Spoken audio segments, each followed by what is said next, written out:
ఓం నమో నారాయణాయ. వారాహి అమ్మకు నమస్కారం చేసుకుంటూ, అమ్మవారి దయ, ఆమె చల్లని చూపులు మనందరిపై ఉండాలి అని చెప్పి మనస్ఫూర్తిగా కోరుకుంటూ ఈ రోజుటి వీడియో స్టార్ట్ చేస్తున్నానండి.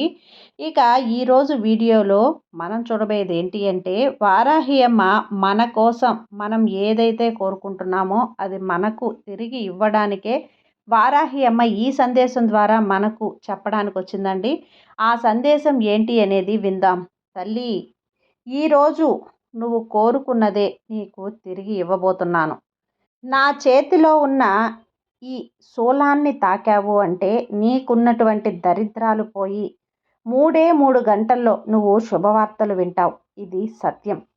తప్పకుండా ఈరోజు నేను చెప్పే ఈ వాక్కుని, ఈ వాగ్దానాన్ని ఎట్టి పరిస్థితుల్లో వదులుకోకుండా విను. ఎంతో ఇష్టంగా నువ్వు నన్ను ఆరాధిస్తూ ఉంటావు. అయితే నిన్నటి రోజున నీకు పట్టినటువంటి ఆ దోషం అనేది ఎవరి మీద ఎక్కువగా పడుతుందో వారు ఎంతో కంగారు పడిపోతూ ఉన్నారు. ఎంతో భయపడిపోతూ ఉన్నారు. ఇప్పుడున్న సమస్యలే కాకుండా కొత్తగా సమస్యలు ఏవైనా మళ్ళీ జీవితంలోకి వస్తాయేమో అని చెప్పి భయపడిపోతూ ఉన్నారు.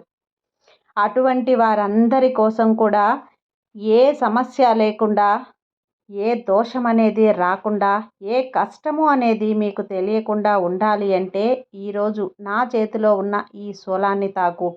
నీ కోసం మాత్రమే నేను ఈ శుభవార్తలు తీసుకువచ్చాను. ఎన్నో కష్టాలతోటి, ఎన్నో బాధలతోటి, ఎన్నో సమస్యలతోటి అల్లాడిపోతున్న నీ జీవితంలోకి కొత్త శుభవార్తలు అనేవి అడుగు పెట్టబోతున్నాయి.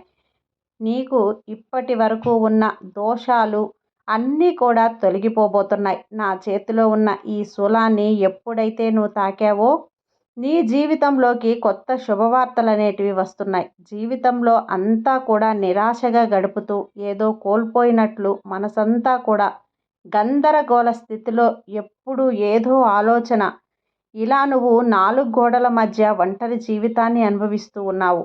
బంధువులే రాబంధువులుగా మారి నీ మీద ఎక్కించి ఇతరులతోటి చాడీలు చెప్పి నిన్ను ఒంటరిదాన్ని చేసి వారు పండుగ చేసుకుంటూ ఉన్నారు. అటువంటి వారి యొక్క ఆటను సైతం నేను కట్టిస్తాను. అంతేకాకుండా ఇంట్లో నీ యొక్క జీవిత భాగస్వామి వల్ల కూడా కొన్ని చిన్న పొరపాట్ల వల్ల, కొన్ని మనస్పర్ధల వల్ల మనసంతా కూడా నీకు గందరగోళ స్థితిలో ఉంది. ఏం చెయ్యాలో, ఎవరితో బాధని పంచుకోవాలో అర్థం కాక, ఎవరితో పంచుకున్నా కూడా తీరని సమస్యల గురించి వివరణ ఎందుకు అని చెప్పి మనసు చంపుకొని జీవితంలో ఒక్కొక్క అడుగు నీ బిడ్డల కోసం వేసుకుంటూ వెళ్తున్నావు కదా. అయితే ఈ సమస్యలన్నింటికీ కూడా తప్పకుండా ఈరోజు నేను పరిష్కరించబోతున్నాను. నీకు సమాధానం ఇవ్వబోతున్నాను. నువ్వు పూర్తిగా కూడా ఈ సమస్యలన్నింటినీ కూడా ఇంతటితో నిలిపివేయచ్చు. అయితే ఈ సందేశంలో నువ్వు వినాల్సింది ఏంటి అంటే, నేను చెప్పే ప్రతి మాటని అక్షరం పొల్లుపోకుండా జాగ్రత్తగా విను. ఇది విన్న 3-4 గంటల్లోనే నువ్వు ఖచ్చితంగా శుభవార్తను వింటావు.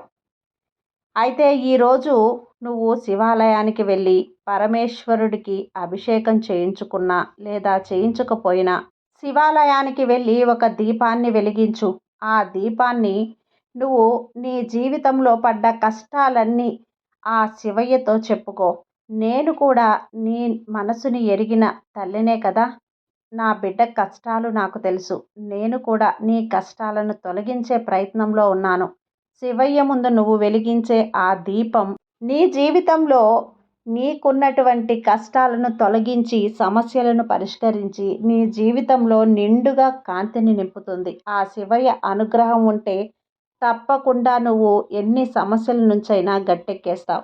నేను నా బిడ్డని ఎప్పుడూ కూడా సమస్యల ఊబిలో నేను చిక్కుకోనివ్వను. నేను ఎంతగానో ఇష్టపడే నా భక్తులు, నా బిడ్డల కష్టాల నుంచి వాళ్ళని సంతోషపు, ఆనందపు అనే అంచుల దాకా తీసుకుని వెళ్ళి వారి జీవితాలు బాగుండేలా నేను ప్రయత్నిస్తాను. కాబట్టి ఈరోజు నా శూలాన్ని తాకిన నువ్వు ఈ కష్టాల ఊబి నుంచి బయటపడబోతున్నావు. నువ్వు ఎంతగానో చేసేటువంటి ఈ ప్రయత్నాలు ఇవన్నీ కూడా ఫలించబోతున్నాయి. నీ జీవితంలో శుభవార్తలు నువ్వు వినబోతున్నావు. ఈరోజు వెలిగించే ఈ దీపం నీ జీవితంలో సంతోషాలు, ఆనందాలు అనే జ్యోతుల్ని నిండుకోబోతున్నాయి. కాబట్టి ఈరోజు అమ్మ చెప్పిన విధంగా, నీ వారాహి అమ్మ చెప్పిన విధంగా శివాలయానికి వెళ్ళి జ్యోతిని వెలిగించు. జ్యోతిని వెలిగించి ఆ శివయ్యని అడుగు. నా జీవితాన్ని కాపాడమని, నా జీవితంలో వెలుగును నింపమని ప్రాధేయపడు. 108 రోజుల్లోనే నీ జీవితంలో ఉన్న దరిద్రాలన్నీ పూర్తిగా వెళ్ళిపోతాయి. వారు ఏం పనులు చేస్తున్నా సరే నీ పనులలో కలుసుబాటుంటుంది. ఇంట్లో వచ్చే గొడవలు, అనారోగ్య సమస్యలు అన్నీ కూడా తీరిపోతాయి. ఇంట్లో ఒక రకమైన ప్రశాంతకరమైన వాతావరణం, ఆనందకరమైన వాతావరణం అనేది ఏర్పడుతుంది. ఎప్పుడూ కూడా పిల్లలు చక్కగా చదువులో ముందుండి, ఎప్పుడూ క్లాస్‌లో ఫస్ట్ వస్తూ, పిల్లలు కూడా ఆరోగ్యంగా ఎదుగుతారు. నువ్వు ఏదైతే ఆశిస్తున్నావో ఆశించిన ఆ వ్యక్తి యొక్క కోరికలన్నీ కూడా ఆ పరమేశ్వరుడు తీరుస్తాడు అన్నది ఎంత నిజమో, నీ కష్టాలు, దరిద్రాలు అన్నీ కూడా వెళ్ళిపోతాయి. కాబట్టి పరమేశ్వరుడికి ఎప్పుడైనా కానీ లింగ రూపంలో ఉన్న పరమేశ్వరుడికి ఎవరైనా అభిషేకం చేస్తే, పూజలు చేస్తే, ఒక దీపం వెలిగించినా చాలు. శివయ్య ముందు దరిద్రాలు, కష్టాలు అన్నీ కూడా తొలగిపోవటం అయితే ఖాయం. కాబట్టి ముఖ్యంగా ఈరోజు సోమవారం, కోటి సోమవారం కాబట్టి తప్పకుండా నువ్వు శివాలయానికి వెళ్ళి దీపాన్ని వెలిగించు. ఆ పరమేశ్వరుని యొక్క దేవాలయానికి వెళ్ళి లింగ రూపంలో ఉన్న స్వామివారిని దర్శించుకుంటే నీ జీవితంలో, నీ జాతక పరంగా దోషాలన్నీ తొలగిపోతాయి. నీ జీవితంలో ఏర్పడినటువంటి ఆ దోషం కూడా పూర్తిగా తొలగిపోయి కష్టాలు, నష్టాలు, బాధలు, సమస్యలు అన్నీ కూడా తీరిపోతాయి. నువ్వు పట్టిందల్లా బంగారం అవుతుంది. నీ జీవితంలో కొన్ని నమ్మడానికే కొంచెం ఆలస్యం అవ్వచ్చు, కానీ నీ జీవితంలో ఎవరైతే ఉన్నారో ఆ మనిషి భగవంతుడి మీద నమ్మకం పెడితే ఆ నమ్మకం అనేది ఎట్టి పరిస్థితుల్లో కూడా ఒమ్ము కాదమ్మా.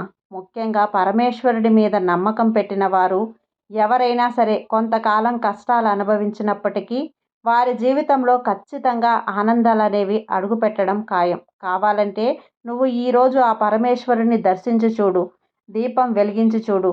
ఆ తర్వాత 3 గంటల్లో నువ్వు అనుకున్న సంకల్పం ఏదైతే ఉందో అది ఖచ్చితంగా జరిగి తీరుతుంది. ఇది అక్షర సత్యం.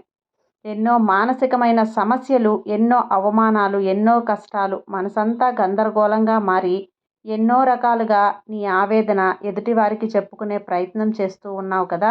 ఒంటరితనంగా నువ్వు ఏకాకిలా ఇంట్లో 4 గోడల మధ్య నలిగిపోతూ ఉన్నావు. నీ జీవితంలో కష్టాలు, నష్టాలు పోవాలి అంటే ఇప్పుడు నేను చెప్పిన ఈ ఏకైక మార్గాన్ని ఎంచుకొని చూడు. నీ జీవితం అంతా ప్రశాంతంగా జీవిస్తావు, ఆనందంగా జీవిస్తావు. ఎవరి కోసమో ఆలోచనలు ఎప్పటికైనా మానుకో. దేని గురించి ఆలోచించవద్దు, దేని గురించి భయపడవద్దు. శివుడాజ్ఞ లేనిదే చీమ కూడా కుట్టదు అంటారు కదా. తల్లి, నిన్ను ఏ దోషము, ఏ కష్టము, ఏ దరిద్రము ఏమీ చేయలేదు. ఒక్కసారి పరమేశ్వరుణ్ణి నమ్మిన తర్వాత ఆయనను దాటి నిన్ను తాకాలంటే వాటికి ధైర్యం ఎంత ఉండాలి, ఒక్కసారి ఆలోచించు. కాబట్టి నువ్వు ఈరోజు ముఖ్యంగా తెలుసుకోవాల్సింది ఏంటి అంటే, ప్రతి మనిషికి కూడా కష్టాలు, బాధలు, సమస్యలు అన్నీ ఉంటూనే ఉంటాయి. వాటన్నింటినీ కూడా ఎలా పరిష్కరించుకోవాలి, ఎలా వాటిని తీర్చుకోవాలి అనేది ఆలోచించు. తప్పకుండా ఈరోజు శివాలయానికి వెళ్ళి దీపాన్ని వెలిగించు.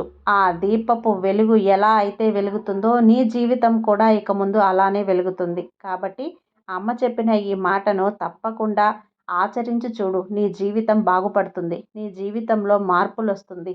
అది ఈరోజు అమ్మ నీకు అందించినటువంటి సందేశం. ఈ కథ మీకు నచ్చినట్లయితే లైక్ చేసి సబ్స్క్రైబ్ చేయండి. మరికొంతమంది భక్తులకు షేర్ చేయండి. సర్వే జన సుఖినో భవంతు. జై వారాహి మాత.